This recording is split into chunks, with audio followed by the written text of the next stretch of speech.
So I started watching Time Agent in 2007, just around about the last episode of the first series releasing, and at the time I'm sure most of the country was, but I was a massive Doctor Who fan. And being only 7 years old, my tiny little brain couldn't comprehend the fact that this wasn't an official Doctor Who production. And I think uh, watching it and seeing like Doctor Who fan series, I thought, yes, this must be, because I didn't quite get the concept of fan series back then. I first discovered Time Agent after discovering the Five Who Fans channel, which I discovered via Mr. TARDIS's channel. I discovered his channel in late 2012. In April 2013, he posted a video that mentioned his involvement for 42 Geronimo Lane, which was the Five Who Fans animated special. I checked out 42 Geronimo Lane, moving in. I loved it. And shortly afterwards, I then started checking out more videos on the channel. And then around summer 2013, because I'd heard about Time Agent from some of those videos, and Billy was a member of the channel and he'd done this fan film series, I decided to check it out, especially as it was quite a popular series. And I really enjoyed Time Agent. It was absolutely brilliant. Fell in love with the universe, fell in love with the characters. It was amazing. And even to this day, I'd still say it's the best Doctor Who fan film series, or Doctor Who spin-off fan film series, because it's technically kind of like a spin-off, because it's partly inspired by Torchwood. When I was 9, I got a YouTube channel after badgering my dad for one. And Time Agent was one of the first things I watched on YouTube. Back then, we weren't calling it like the Doctor Who online community, it was known as WhoTube. And Time Agent was one of the first things I saw. I think I jumped on about series 1 or 2, and I really liked it. I really, really, really loved it. I thought it was fantastic. I wasn't allowed to watch Torchwood because I was just a kid, and so this was like a friendlier version of Torchwood, at first at least. And then it began to evolve into something entirely different. I loved it. I remember Dark Revelations being a really exciting thing for me to see at 9. I thought it was really cool. And looking back at it now, whenever I've watched, series 1 or 2 recently, it always wows me because it's like, wow, these kids didn't have a lot, but they went, no, we're going to do it. We're going to do it, and we're going to take it really seriously, and it's going to be good, and it's still going to be good. And it was just fantastic. My earliest memory of Time Agent is the first episode. I've seen it since the beginning. I've watched pretty much every episode, or should rewatch them even. I've seen most of them anyway.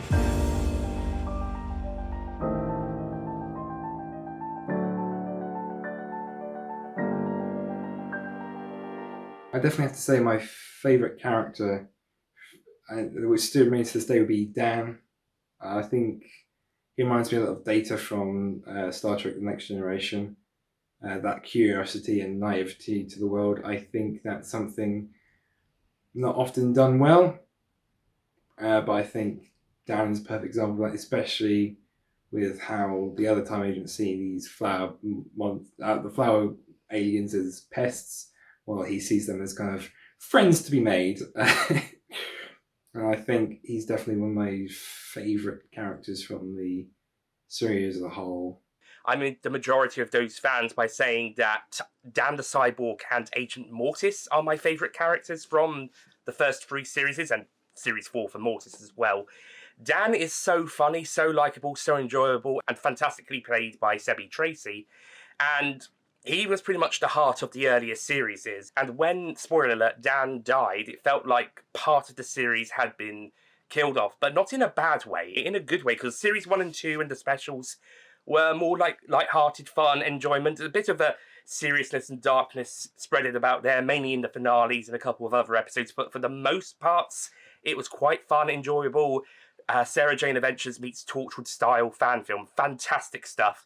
Series 3, it goes into a bit more of a serious, darker, sci-fi contemporary Earth drama, which is great. Richard B. Brooks in his Five Who Fans review compared it to like Time Agent's equivalent to Children of Earth.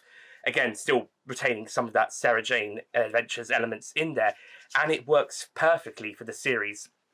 And I do agree. I think it was in an interview that Billy and Sebi had with each other that if Dan was in series 3, it probably wouldn't have worked as well. As great as the character was, and I'm sure they could have done some great stuff with him with series 3, but I think the end of series 2 works so effectively because of what happens to the character and how likeable and lovable and how much of an impact he has on the casting crew in those first 2 series, and how it affects everyone in the 3rd series onwards. Dan was a brilliant character, and I think his exit was handled perfectly, and it helped influence the character's motivations going forwards. I do have a soft spot for Dan. I love Dan the Cyborg. That was such a cool character. And I loved Liam and Mortis, obviously. They were fantastic. I remember when they cropped up in The Ultimate Conflict, and it was like, ah, my God, it's them! It was like this internet nerd fanboy glee when they turned up and met a Torchwood agent. It was just, it was so cool. I loved it. It was fantastic. And and series 1 and 2 really made me as a kid go, oh, I'd like to do this. I'd like to make my own films. I'd like to do something Doctor Who. That'd be really cool. Earliest memories of the show was, well, especially rewatching the first 2 right now, was especially how funny Agent Liam is when he's quirky, such as like in episode 2 when he's explaining alien technology and he goes like, well, it's alien technology, isn't that simple enough for you? I just think that but I did find one of the 2009 specials when he was told he was going to lose a teammate, and then when that ended up being Ben, and then he pleaded to the threat. That was quite.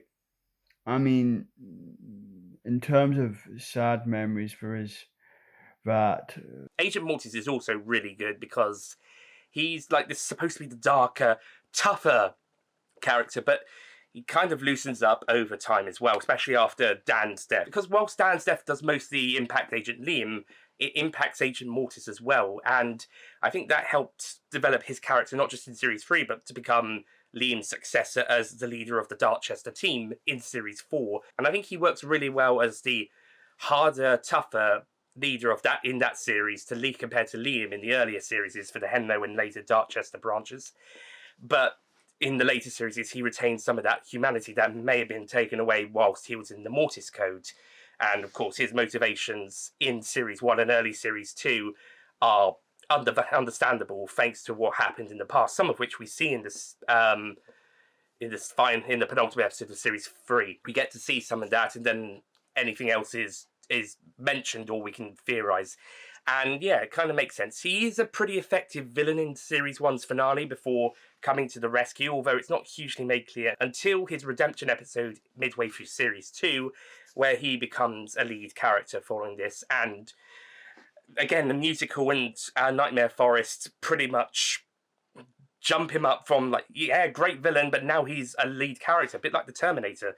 But now we jumped up even higher levels of how great he is, and then Series 3 and 4 show that even more. I'm also going to throw in Nidge as a bit of love for Series 4 characters. He's really funny, really likeable, and Dan Sherratt's really great in the role. Really enjoyed Nidge, and looking forward to seeing more of him in Series 5, as well as the rest of the new team if they're coming back as well. And also give an honourable mention to the man himself, Agent Liam, who is a great main character in the series, especially Series 2 and 3, where he becomes a bit more darker and a bit more serious. Series 1, he's got amnesia, but he's still quite a fun character. Maybe he shouts a little bit too much in the middle, but overall he's quite a chill guy despite his amnesia.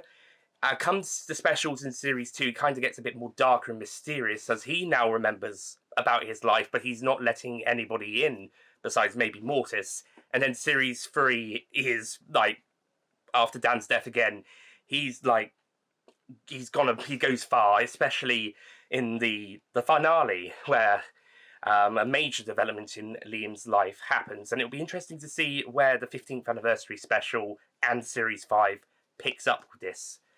But that is something to look forward to.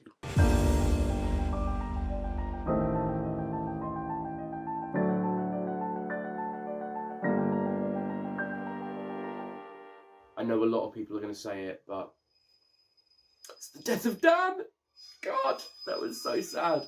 That was so sad when Dan died. That was gutting. And I still watch it. I go, oh, why did you have to do that? No. It was so hard. My favourite moment is, it's not really a moment, it's this segment from the end, I think it's the end of the third episode from the third series, Downfall, is when Mortis goes to kill a Nazi in the 40s, and then when he goes to strike the Nazi, he gets stopped by a evil time agent and then gets kidnapped. And I think that really struck with me. Just, evil protecting evil. So I thought that was just a great scene overall, especially that segment. And that segment is what directly inspired me to make my own fan series. I know, a fan film of a fan film. The saddest probably has to have been when the episode when Liam is taught, just that episode when Liam is told he'll lose a teammate, and then it's Ben, and then he pleads or prays or whatever after that. Series 3 came out, and it was like this great stepping point where it goes from backyard fan film to credible TV drama. It became really gripping, and the production values just soared, and it was like, flipping heck, this is like Buffy and Torchwood, and it also very much moved away from the Doctor Who thing and just became its own thing. It was good enough on its own. It was so gripping and still as funny, as terrifying, as brilliant. It's got iconic imagery with, long coats and the flower aliens, and the image of the flower aliens' face is like still something that can be recognised from most fans of the show. It's just great.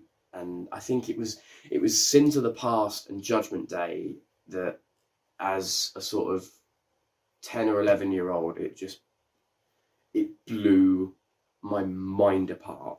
It's tricky to choose particular moments that are stand out, because many of the episodes are just so much fun to watch. But as I mentioned, Judgment Day itself is the best episode of a Doctor Who fan film, and I think that episode has so many great moments.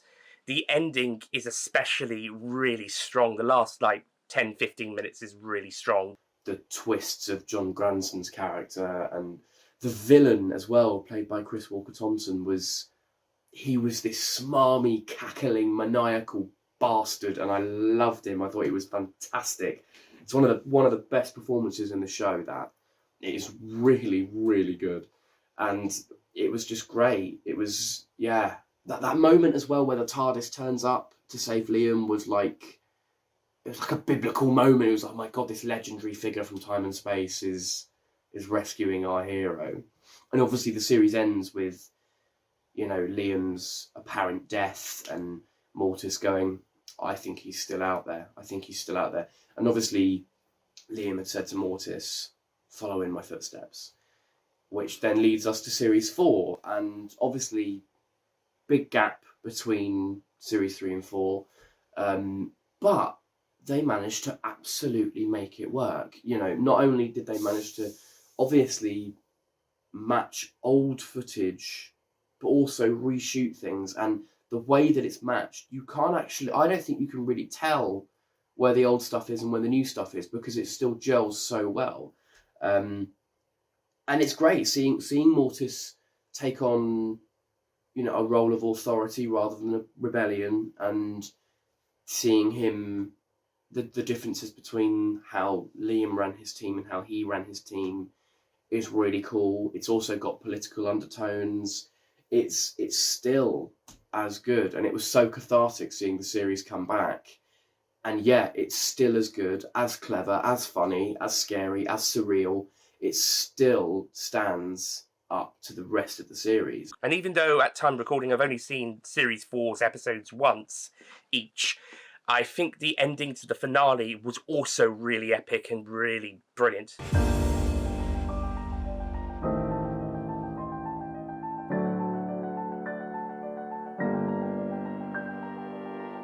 But the show has inspired me to try to come up in terms of coming up with my own story ideas. Initially, I tried to come up with like a Shetland version of Time Agent called Time Agent Shetland.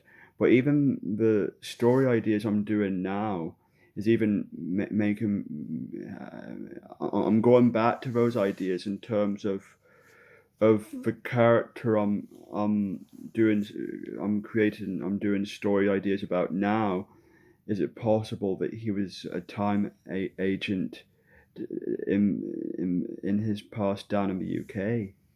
Me and a couple of friends in college created our own 6-episode series, which is very disconjointed, but I just wanted to show that what the larger time agency could be, and showing. I wanted to show their downfall from um, this great peacekeeping organization to that of the evil one we see in the future. I've never got I know, and that is inspired from that scene from Downfall, and I think, to me, if that series and Time Age as a whole still inspires me to do and create stuff Doctor Who related to this day, I think that kind of shows how well written, how good Time Agent is. Even after the hiatus between Series 3 and Divinity, I was still hoping, that Time Agent might be out one day. And me creating my own fan film was trying to just kind of bridge that gap, per se. Has been quite an inspiration for me, because it's, as well as being one of my favourite Doctor Who fan films on YouTube, and inspired me to watch a few more of the live action fan films. I had seen some of like the figure ones before and some other stuff, but this is what kind of launchpad me into some of the fan films on YouTube. And it was also the direct inspiration of my own fan film series, Earth Agents, which I started filming the first episode / movie in September 2013, and it was just an after-school project at high school for 2 years, but I then released it publicly in autumn of 2015. And then summer 2016, I decided I'll make some more. I'll make more of this series. I was kind of intending to maybe make some more after the movie, but that one was just made for fun, but would have liked to have done more. And then summer 2016 made some more, made the first series. 3 short episodes of Agent Nick just going around his house, fighting off these aliens, much like he had done in the film, where he was in the school in that one.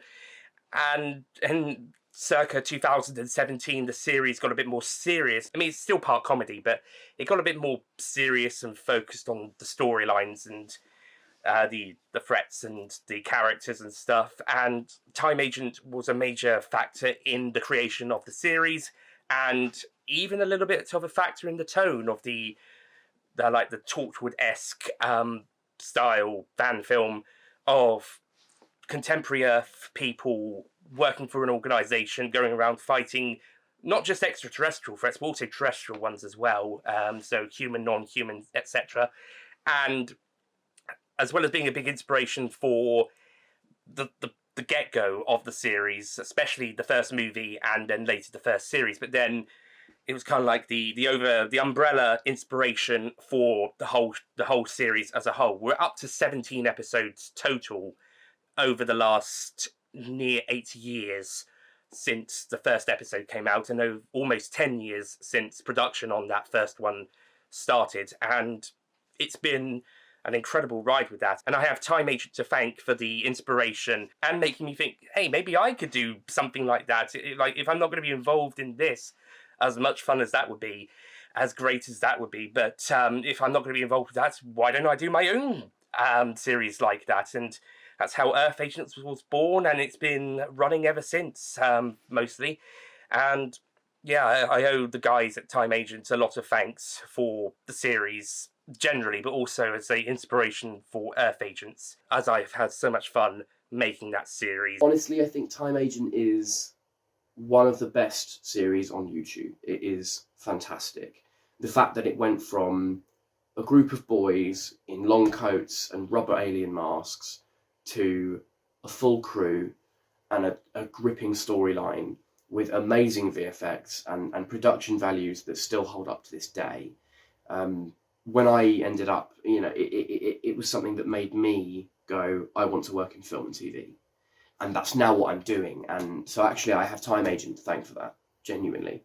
When I made my first not big budget, but first sort of project that had actually quite high production values, we used Time Agent as a constant source of reference throughout the entirety of the production, because it was so great. And I think to this day, it's still probably the best fan film out there. It's still so good. If it's resonated with me that much and I'm still sticking with it, I think Time Agent is one of the best fan series out there. And I think even in the future, after my university days, I might still make Time Agent stuff. That's how, I think that's how inspirational and resonant it sticks with me. I'm so excited for Liam's return, and seeing him on that beach, it was a fan film moment. It was great. So yeah, thank you, Time Agent. Happy anniversary. It has been a crazy ride, and I look forward to the future. Happy 15th anniversary, Time Agent. Thank you for so many great episodes over the years. And I look forward to the, at time recording, to be released, but at time of the video coming out, now released, 15th anniversary special, The Lone and Level Sands, and Series 5 when it comes around next year, maybe. But yeah, looking forward to all of that. And thank you again, Time Agent, for everything, and happy anniversary.